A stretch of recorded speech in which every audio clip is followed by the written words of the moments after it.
trying to fight somebody that has an army that runs the world with a fucking squirt gun. Yeah, in one dimension, this person's right in the sense that you're not going to be able to do anything as an individual.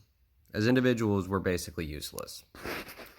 But as an aggregate, if enough people were to actually fight this coming depression that's originating from the fact that these people have too much power, too much money and too much power. And it's because of legacy shit that's been going on for hundreds, if not thousands of years. It's all legacy wealth. At a certain point, you have to recognize that the money is a scam because it's not money. It's been a scam for over 100 years.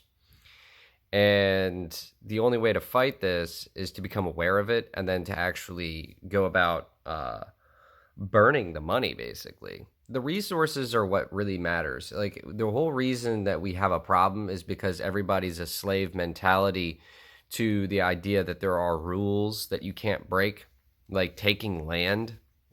Like, just straight up take the land. The land is not legally owned by anybody. It's all a fraud based on the money system.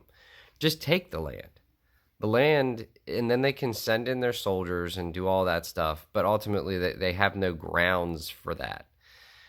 And what it comes down to is war. Eventually there's going to have to be some kind of war, and it's going to have to be some kind of civil war against the powers that be that are evil, that are inherently unjust, against the people.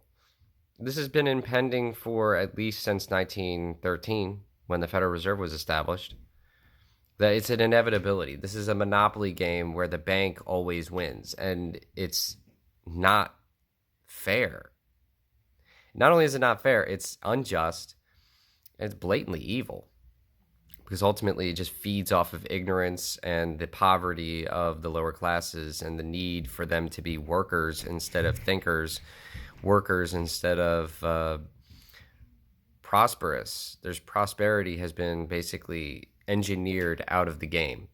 So the whole point is, if you have a whole bunch of water guns, squirt guns, you can at least somehow drown them out. If you have 1 billion, squirt guns going all at the same time, that's enough to create a flood. And that flood should be able to overthrow the noxious, toxic world order that's being built up around us currently.